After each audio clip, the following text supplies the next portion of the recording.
Hi everyone, welcome to prepare करो। 75 days hard challenge में day number 25 है आज। और आज हम लोग सिलेक्शंस का सेट डिस्कस करने वाले हैं। इस सेट को ध्यान से देखिएगा। A team of 4 must be selected from 4 boys ABCD and 4 girls PQRS such that the team must consist of 2 boys and 2 girls. मतलब जो 4 बॉयज है ABCD उसमें से 2 बॉयज आपको सेलेक्ट करने हैं and out of 4 girls PQRS you have to select 2 girls. We know the following additional information और उसके बाद ये 4 statements हैं, then follow up questions, right? So let's try to make the cases. कौन कौन सी possibilities यहाँ पर हो सकती है? So boys are ABCD, right? And girls are PQRS. Okay. So first statement क्या कह रहा है? A and S should not come together. मतलब अगर हम ए और एस की बात करें तो या तो टीम का पार्ट ए अकेले बनेगा या फिर एस अकेले टीम में आएगा, और क्या हो सकता है या फिर दोनों ही ना आए। बस ए और एस को लेकर के एक कंडीशन ट्रू नहीं होगी कि ये दोनों साथ में आ जाए, that will not be true. Rest all the conditions, rest all the possibilities will be true. तो ए अकेला आ सकता है, एस अकेला आ सकता है, या फिर दोनों में से कोई भी ना आए। देन ये स्टेटमेंट 2 क्या कह रहा है? B and R should always come together, कि बी एंड आर दोनों एक साथ आने चाहिए। मतलब या तो दोनों एक साथ आ जाए, कोई भी अकेले नहीं आएगा बी एंड आर में से, या फिर हो सकता है दोनों में से कोई भी ना आए। ये भी तो पॉसिबिलिटी है कि दोनों में से कोई भी टीम में ना आए। Then third, exactly one between C and Q must be selected. C and Q में से कोई एक ही टीम में आएगा और आना चाहिए C/Q।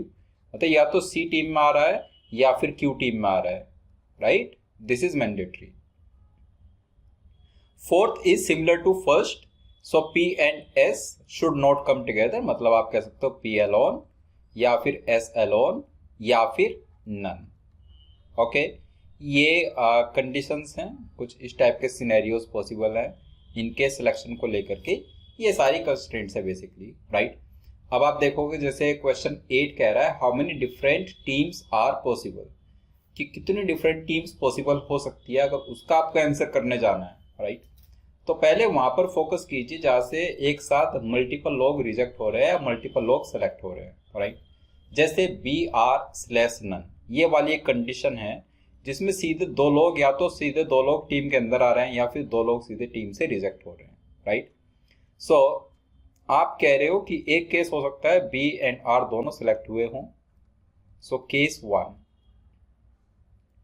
आप कह रहे हो कि B is selected, R is selected. एक तो ये केस है। और केस 2 क्या है? केस 2 आप कह रहे हो कि B रिजेक्ट हुआ है और उसके साथ R भी रिजेक्ट हुआ, राइट?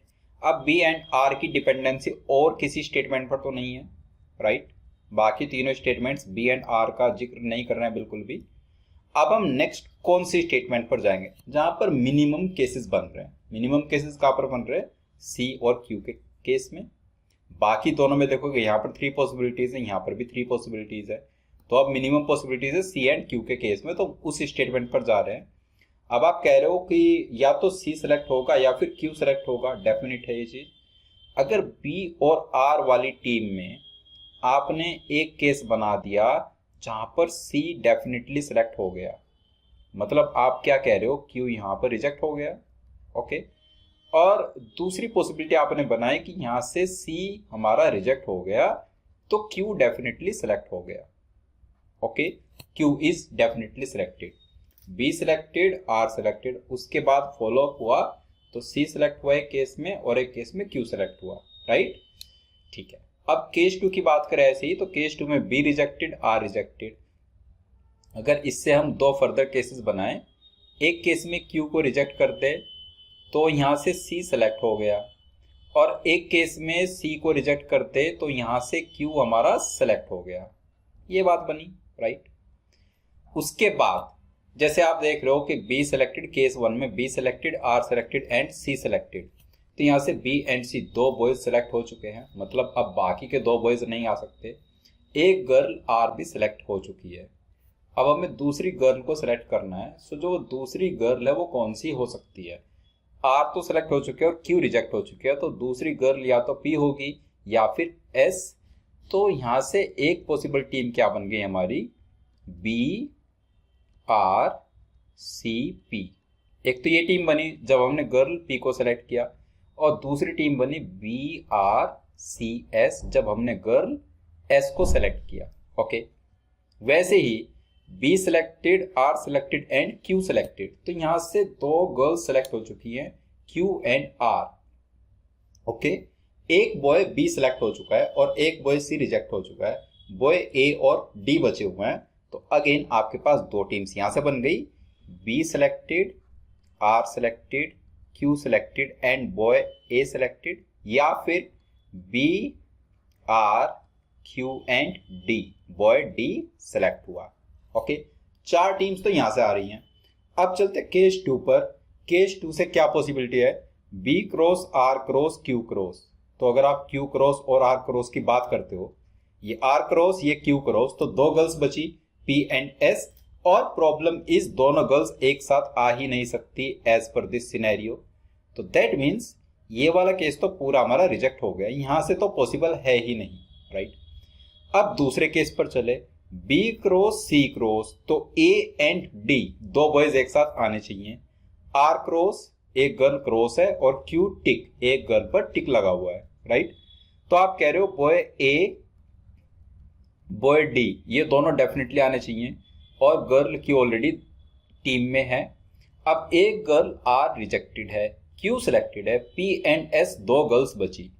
आप पी को भी लेकर आ सकते हो, एस को भी लेकर आ सकते हो, लेकिन प्रॉब्लम क्या है? अगर बॉय ए सिलेक्ट हो गया तो एस यहां से साथ में नहीं आएगी, राइट। सो ए डी क्यू एस तो पॉसिबल नहीं है, तो ओनली पॉसिबिलिटी इज पी। ये एक टीम यहां से बन जाएगी। तो आप कह सकते हो कि टोटल 5 टीम्स यहां से पॉसिबल हैं, B R C P, B R C S, B R Q A, B R Q D and A D Q P. These 5 teams are possible teams. So question 8 का answer तो आ जाएगा 5. Question 9, who among the following is definitely selected? क्या P को definitely select करना पड़ रहा है?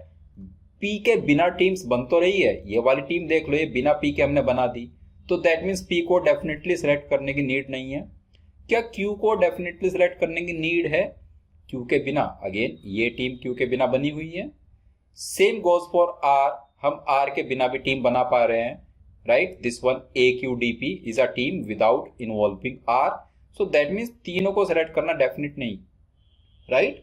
Answer आ जाएगा none of these. Question 10, which among the following is true? Option A कह रहा है A and S can be a team, not possible. Option B कह रहा है C and D can be in a team, क्या C and D दोनों एक team में है? No. Option C, D and S can be in a team, क्या D and S एक टीम के अंदर हैं? ये भी नहीं है। Option D, none of the above is true, तो ऑप्शन डी आप मार्क कर दीजिए, right. Question 11, which of the following is a possible team? C Q B R, ये तो पॉसिबल नहीं है, right.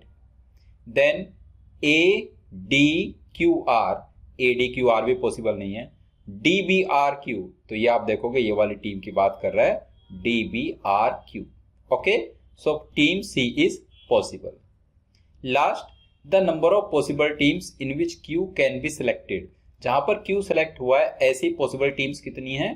So 1, 2 and this one. So there are total 3 such teams possible जिनमें Q को आपने select किया. Okay, I hope ये जो सेट मैंने डिस्कस किया पर वो आपको अच्छे से क्लियर हो गया है। नेक्स्ट डे पर इसी सिलेक्शंस के टॉपिक को एक थोड़ा नेक्स्ट लेवल हम लोग लेकर जाएंगे। मैं आपको सेट शो कर देता हूं, उसका आप स्क्रीनशॉट कैप्चर कर लीजिए। So this set we will be discussing on day number 26। अच्छे से आप अटेम्प्ट करके आइएगा, बहुत लेंथी सेट ये होने जा रहा है, बहुत सारी चीजें आपको सीखने को यहाँ पर मिलेगी। सो मिलते हैं डे नंबर 26 पर, तब तक के लिए बाय बाय।